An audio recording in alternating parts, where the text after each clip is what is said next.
অচল হয়ে গেছে, কোরআনের আইনগুলো বুঝি অচল হয়ে গেছে, না সচল আছে? সচলে আছে, কিন্তু আমরা প্রয়োগ করতে পারি না। সেই সময়কার কোরআন এখনো আছে।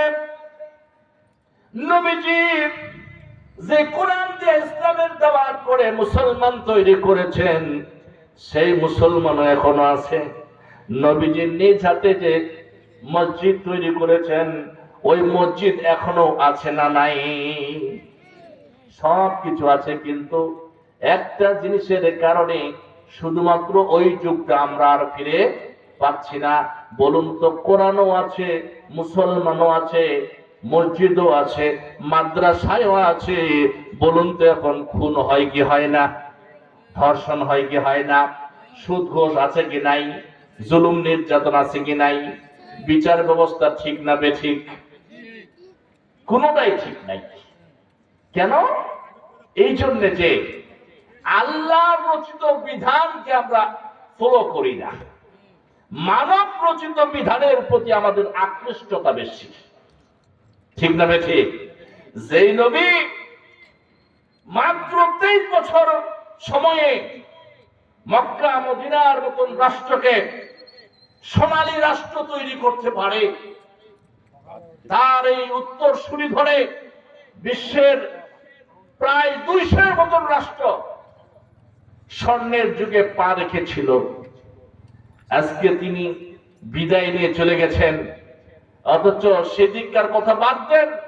আমাদের দেশ 71 সালে স্বাধীন হলো, 53 বছর ধরে দেশ একজনের হাত থেকে আরেকজন, আরেকজনের হাত থেকে আরেকজন, ক্রমান্বয়ে এরকম পাল্টাইতে পাল্টাইতে 24 সাল পর্যন্ত এসে পৌঁছাইল। 53 সাল পর্যন্ত আমরা অনেককেই দেখলাম, কেউ কিন্তু এই দেশের শান্তি আনয়ন করতে পারছে? মানুষের মনে সুখ আনতে পেরেছে? মানুষের মন জয় করতে পেরেছে কেউ? না, পারেনি, পারবেও না, কিয়ামত পর্যন্ত পারবে না। কেন পারবে না? যেই আইন দিয়া মানুষকে জয় করতে চায়, এই আইন দিয়া আবু জাহেলও চিন্তা করেছিল, এই আইন দিয়া ফিরাউনও চিন্তা করেছিল, এই আইন দিয়া নমরুদও চিন্তা করেছিল, কিন্তু শেষ পেশে হয়েছে কি? ওদেরকে পলাইতে হয়েছে। মানুষরা ঠিক আগের মতোই আছে। ঠিক না বেঠিক? ঠিক তেমনি মানব রচিত আইন দিয়া কখনো মানুষের দ্বারে দ্বারে শান্তি পৌঁছানো কখনো সম্ভব নাই। কোরআন সেটাই আছে, অথচ কোরআনের বিরোধিতা করার জন্য মানুষের অভাব নাই। দেশ জুড়ে, পৃথিবী জুড়ে মানুষ কোরআনের বিরুদ্ধে লেগেছে। কোরআনের ভুল ধরার জন্য অনেকে পায়তারা করেছে, কত ষড়যন্ত্র চলেছে, কিন্তু আজও পর্যন্ত কোরআনের একটা হরফ কেউ পরিবর্তন করতে পারে নাই, একটা হরকতও পরিবর্তন করতে পারে নাই, পারবেও না। ঠিক না বেঠিক? কারণ আল্লাহ তাআলা চ্যালেঞ্জ করে দিয়ে বলছেন, ইউরিদুনা লিইউতফিউ নূরাল্লাহি বিআফওয়াহিহিম ওয়াল্লাহু মুতিম্মু নূরিহি ওয়ালাউ কারিহাল কাফিরুন।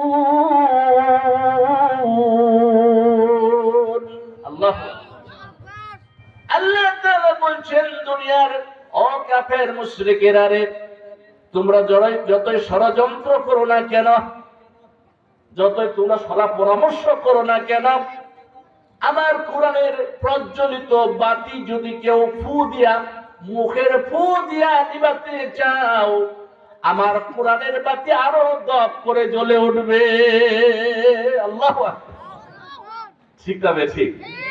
আমরা মুখের ফু দিয়া 2 রকম আগুনের কারামতি করি। আমরা কি রকম? মুখের ফু দিয়ে এক ধরনের আগুন নিভানো যায়, আবার মুখের ফু দিয়ে এক ধরনের আগুন জ্বালানো যায়। ঠিক না ঠিক?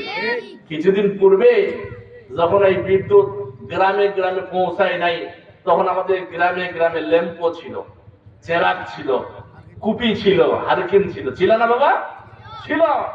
তখন যদি আমাদের নিভাতে হইতো, ফু দিলেই নিভে যেত, মোমবাতি ফু দিলেই নিভে যেত।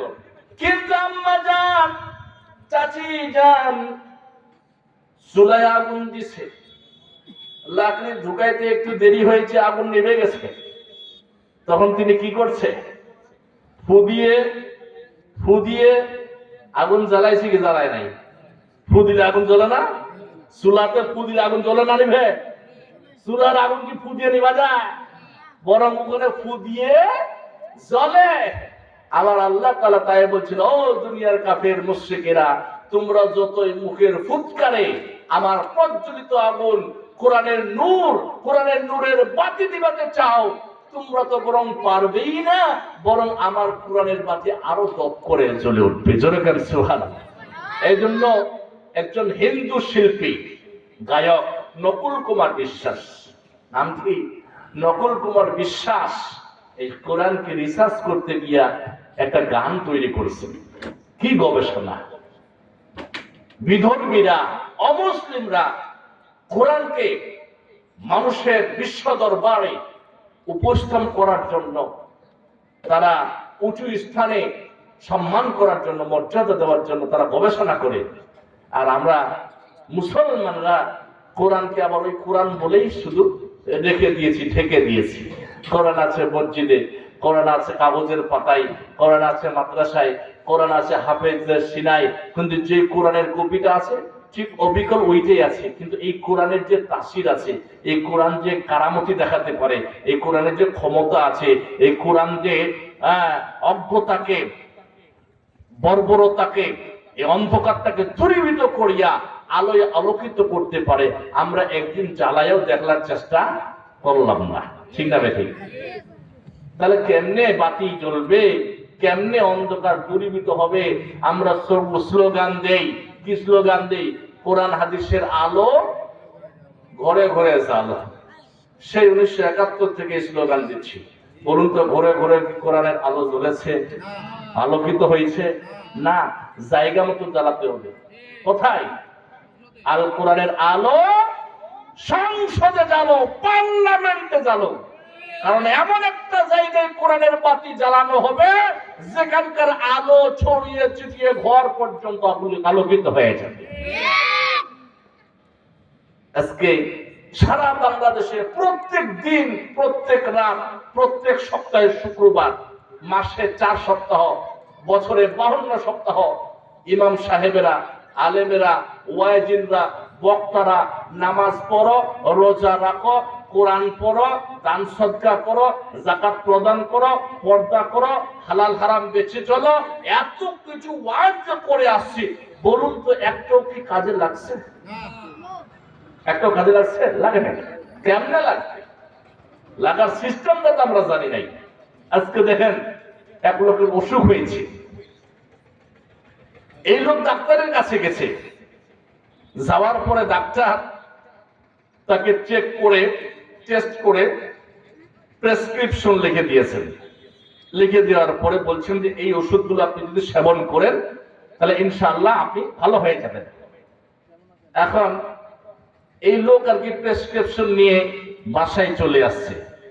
শুধু ওইটা বারবার পড়ে আর রেখে দেয়, ওইটা বারবার পড়ে আর রেখে দেয়, কিন্তু ওষুধ সেবন করে না। বলুন তো, ওই লোকের অসুখ সারবে? ওইটা ভালো হবে? হবে না। কোরআন শরীফ যে আল্লাহ তাআলা দিয়েছেন, কি খালি আয়াত তেলাওয়াত করে সওয়াব কামাই করবার জন্য? হ্যাঁ, কোরআন পড়ছে আল্লাহ তাআলা দিয়েছেন কি খালি নামাজ পড়ার জন্য? কোরআন দিয়েছে কি শুধু যাকাত দেওয়ার জন্য, হজ করার জন্য? কোরআন দিয়েছে কি শুধু রোজার মাসলা জানবার জন্য? না, কোরআন দিয়া ব্যক্তি চলবে, কোরআন দিয়া পরিবার চলবে, কোরআন দিয়া সমাজ চলবে, কোরআন দিয়া রাষ্ট্র চলবে। কোরআন দিয়া পৃথিবী প্রচলিত করলে, কোরআন দিয়া পৃথিবী চালু করলে শান্তি আপনার পিছনে দৌড়াবে, শান্তির পিছনে আপনাকে দৌড়াতে হবে না। কথা বলা ঠিক না বেশি? আমার ভাইয়েরা, যখন কোরআন থেকে সঠিক কথাগুলো আমরা বলতে চাই, তখন অনেকে মনে করে যে হুজুররাও এখন রাজনীতি করে। ঠিক না? কিন্তু রাজনীতি আমরা তো করি কি করি না সেটা পরে দেখা যাবে। যে মহান রব্বুল ইজ্জত ওয়াল জালাল একটা সংবিধান দিয়েছেন, এই বিধানটাই তো আপনার রাজনৈতিক বিধান, এই বিধানটাই তো আপনার সমাজনীতির বিধান। এই বিধানটাই তো আপনার পার্লামেন্টের সংবিধান। কথা বলা ঠিক না বেঠিক? কোরআনের ভিতরে আল্লাহ সুবহানাহু ওয়া তাআলা 500 আয়াত শুধু আইনের উপর নাজিল করেছেন। সুবহানাল্লাহ বলে। কোরআনের ভিতরে 500 আয়াত শুধু আইনের উপর, শুধু আইনের উপর আল্লাহ তাআলা প্রণয়ন করেছেন। পৃথিবীর এমন কোন পার্লামেন্টের সংবিধান নাই যে সংবিধানের মধ্যে 500 ধারার আইন তৈরি হয়েছে। এখনো পর্যন্ত কেউ তৈরি করতে পারেন নাই। 500 ধারার আইন এর বই এখনো পর্যন্ত তৈরি করতে পারেন নাই। কারণ অতটুকু মেধা, অতটুকু এলেম, অতটুকু জ্ঞান শক্তি, অতটুকু চিন্তা শক্তি আল্লাহ পাক বান্দাকে দেয় নাই। সুবহানাল্লাহ বলবেন। আমার ভাইরা দেখুন, কোরআন দিয়ে রাষ্ট্র কায়েম করলে বিচার ব্যবস্থা কেমন হয়, আর কোরআন যদি কোরআনের জায়গায় রেখে দেন তাহলে বিচার ব্যবস্থাটা কেমন হয়। একটু সময় দিলে আমি সামনে আগাতে পারি, বলবো। তার পূর্বে ওই নকুল কুমার বিশ্বাসের কথা দিয়ে কোরআন যে ছিল, কোরআন যে আছে এবং কিয়ামত পর্যন্ত কোরআন যে থাকবে, এই ব্যাপারে তিনি যে দুটো লাইন লিখেছেন এটা বলবো। আমার ভাইয়েরা, তিনি বলছেন, যদি আগুন লেগে ধ্বংস হয়ে যায় পৃথিবীর সব বইয়ের দোকান, তবু বিশ্ব থেকে হারাবে না পবিত্র কোরআন। তবু বিশ্ব থেকে হারাবে না পবিত্র কোরআন। ঠিক না বেশি? বলি কেমন করে পূর্বে কোরআন আগুনের তেজ, আছে বিশ্ব জুড়ে লক্ষ লক্ষ কোরআনের হাফেজ। আল্লাহু আকবার। বলি কেমন করে পূর্বে কোরআন আগুনের তেজ, আছে বিশ্ব জুড়ে লক্ষ লক্ষ কোরআনের হাফেজ। তারা আবার ছাপিয়ে কোরআনের বাণী, তারা আবার ছাপিয়ে কোরআনের বাণী রাখবে ইসলামের ঈমান, তবু বিশ্ব থেকে হারাবে না পবিত্র কোরআন। তবু বিশ্ব থেকে হারাবে না পবিত্র কোরআন। আল্লাহু আকবার। ঠিক না বেশি? গোটা পৃথিবীর লাইব্রেরি গুলোতে যদি আগুন দিয়ে সব চুলিয়ে পুড়িয়ে খাক করে দেওয়া হয়, তবুও পৃথিবী থেকে কোরআন উঠে যাবে না। কারণ পৃথিবীতে যাদের হৃদয় আল্লাহ পাক কোরআনের সিলমোহর মেরে দিয়েছেন, হৃদয় তো আর পুরানো সম্ভব হবে। তারপর আল্লাহ তাআলা বলছেন, ইন্না নাহনু নাযালনা যিকরা ওয়া ইন্না লাহু লাহাফিজুন। আল্লাহু আকবার। আল্লাহ তাআলা বলছেন, নিশ্চয়ই কোরআন আমি পৃথিবীতে নাজিল করেছি, আর এই কোরআনের বাতি নিভানোর সুইচ আমি আল্লাহর হাতে রেখে দিয়েছি। আল্লাহু আকবার। আমি কোরআন নাজিল করেছি, আর এই কোরআনের সংরক্ষণের দায়িত্ব, হেফাজতের দায়িত্ব আমি আল্লাহর হাতের মুষ্টির ভিতরে রেখেছি। চিৎকার দিয়ে বলেন আল্লাহু আকবার। আমার ভাইরা, বিশ্বনবী সাল্লাল্লাহু আলাইহি সাল্লাম যে স্বর্ণালী যুগ কোরআন দিয়ে কায়েম করে গেলেন, তখন হযরতে আবু বকর সিদ্দিক রাদিয়াল্লাহু তাআলা আনহু খিলাফত পেলেন। তিনার খিলাফত শেষে হযরত ওমর রাদিয়াল্লাহু তাআলা আনহু, ওমর ইবনুল খাত্তাব রাদিয়াল্লাহু তাআলা আনহু খিলাফত পাইলেন, খলিফা হলেন। তার বিচার শাসন ব্যবস্থার ভিতরে তার কাছে একটা মামলা আসলো। মামলা কি? এক লোক জমি বিক্রি দিয়েছে, আর এক লোক কিনে নিয়েছে। আল্লাহু আকবার বলে।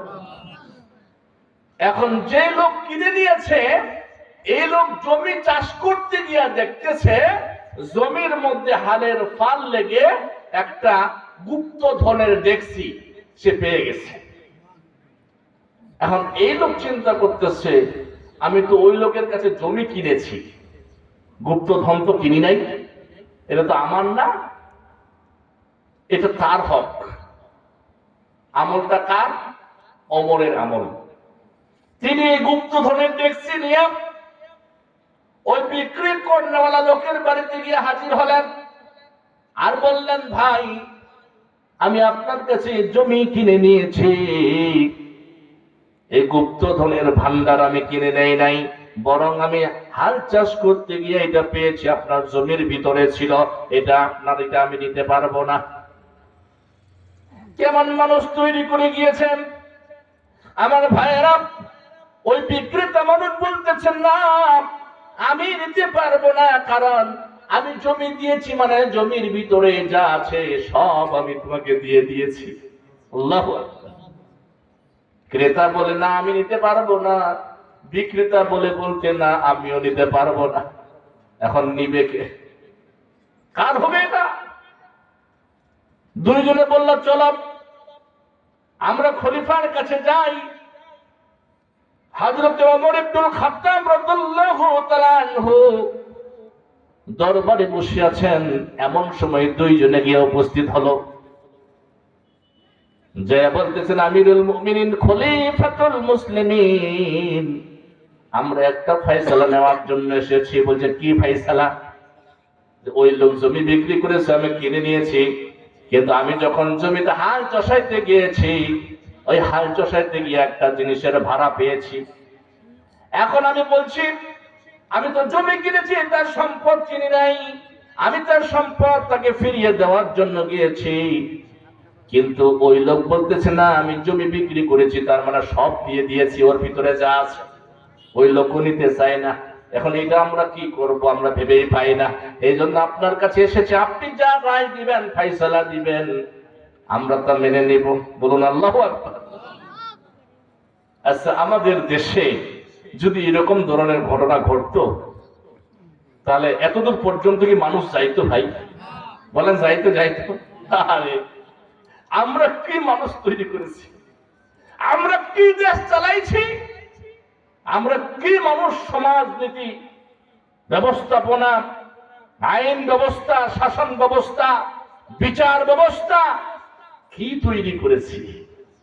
মানুষ একটা দুইটা কি রাস্তায় পড়ে গেলে ফট করে লুকায় পুকুরে ঢুকাবে, বলবে না এটা কার, কেউ বলবে না।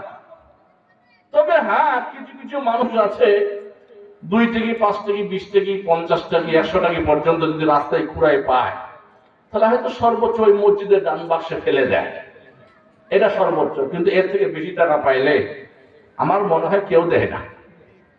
ঠিক না বেশি? কেউ দেয় না। কারণ অনেকেই জানে যে 1 টাকা কুড়ায় পাইলে নাকি বলে 2 টাকা দান করা লাগবে। কিন্তু তখন যখন 5,000 10,000 টাকা পাচ্ছে, তখন ওই ফতুয়া আর মনে করে না, ওটা তখন নিজেই দান বাক্স হয়ে বসে থাকে। কথা বলেন, ঠিক না ঠিক? আমার ভাইয়েরা, ওমর ইবনুল খাত্তাব বলতেছে, তাই? হ্যাঁ। এখন চিন্তা গবেষণা করার পরে রায়টা কি দেওয়া যাবে? এমন রায় দেওয়া লাগবে যেন দুইজনেই খুশি হয়। তাদের বিচার ব্যবস্থা ছিল এরকম, হক হোক বাতিল হোক, ন্যায্য বিচার যেন সবাই পায়। ঠিক না বেঠিক? কিন্তু আমার দেশের বিচার ব্যবস্থা এতদিন ছিল যে মরার ও মরবেই, যে বাঁচার ও লাখ বছর বাঁচে থাকুক, কোটি বছর বাঁচে থাকুক, কারণ ওইটা বাঁচে থাকলে আমার লাভ আছে। ঠিক না বেঠিক? এইরকম স্বজন প্রীতি, নেতা নেত্রীর কোনো ভাব নাই। ওই লোকটা আমাকে ভোট দেয় নাই, ও আরো মরুক, এই লোকটা ভোট দিচ্ছে, ও 14 গোষ্ঠী পর্যন্ত আমার পিছনে লেগে থাকুক, এক পার করাই লাগবে। ঠিক না বেশি? এইভাবেই কিন্তু চলে আসছে গেল 53 বছর। কিন্তু আমরা আজও পর্যন্ত ন্যায্য অধিকার, ন্যায্য বিচার, ন্যায্য হক আমরা কেউ পাইনি। পাইছেন ভাই? আপনারা পাইছেন? না, পাই নাই। আমার ভাইয়েরা, খলিফাতুল মুসলিমিন হযরত ওমর ফারুক রাদিয়াল্লাহু তাআলা আনহু বললেন, ও ক্রেতা ভাই, আপনার বাড়িতে কি কোনো ছেলে মেয়ে যুবক যুবতী আছে নাকি? বলছে, হ্যাঁ আছে। কি আছে? বলছে, আমার মেয়ে আছে। আর যে কিনে নিয়েছে তাকে বলতেছেন, ভাই আপনার বাড়িতে কোনো ছেলে মেয়ে আছে নাকি? বলছে, হ্যাঁ। কি আছে? আমার ছেলে আছে। বিয়ের বয়স? হ্যাঁ, বিয়ের বয়স। তখন তিনি ফাইসালা দিয়ে দিলেন, এই জমি ক্রেতাও পাবে না, বিক্রেতাও পাবে না। আমি ফাইসালা করে দিলাম, খলিফাতুল মুসলিমিন আমিরুল মুমিনিন ওমর ইবনুল খাত্তাব, তোমার ছেলে আর উনার মেয়েকে দিয়ে বিয়ের ব্যবস্থা করো, আর এই সম্পদের ভান্ডারটা তাদেরকে গিফট করো। আল্লাহু আকবার।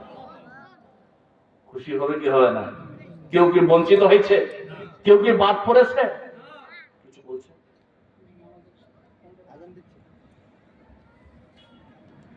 আমার ভাইয়েরা, কেউ বঞ্চিত হয় নাই, কেউ বাদ চায় নাই।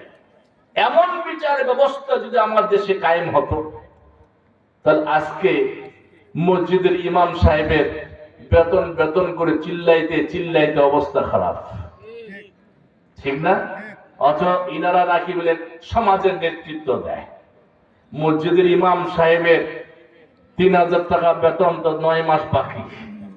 উঠাইতে উঠাইতে ইয়ার দ্বারে, ওর ঘরে, ওর বাড়িতে দৌড়াইতে দৌড়াইতে অবস্থা শেষ কমিটি বৃন্দের, ঠিক না?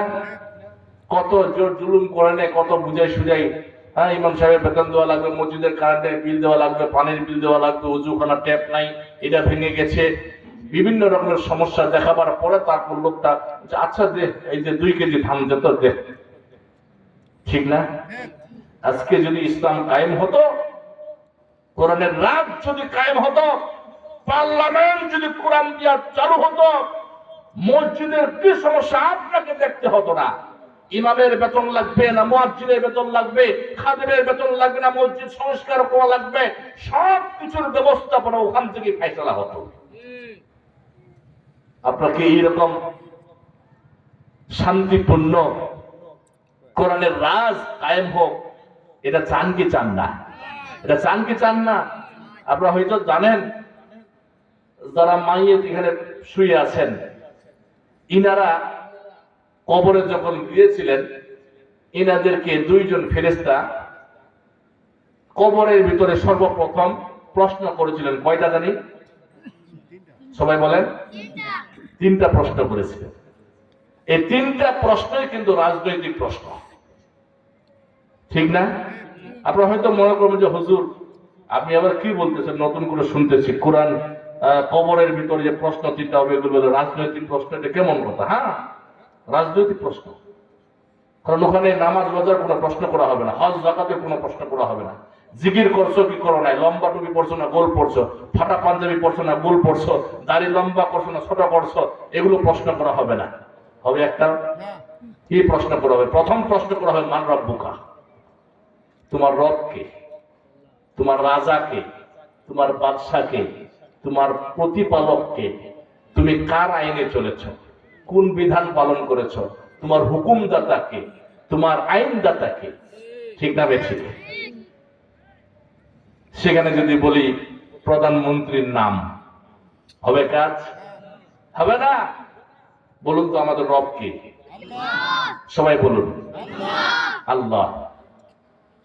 এরপর 2 নম্বর প্রশ্নটা যে করবে ওমান দিনুকা, এটাও রাজনৈতিক প্রশ্ন। বলবে তুমি কোন দলের লোক, ঠিক না?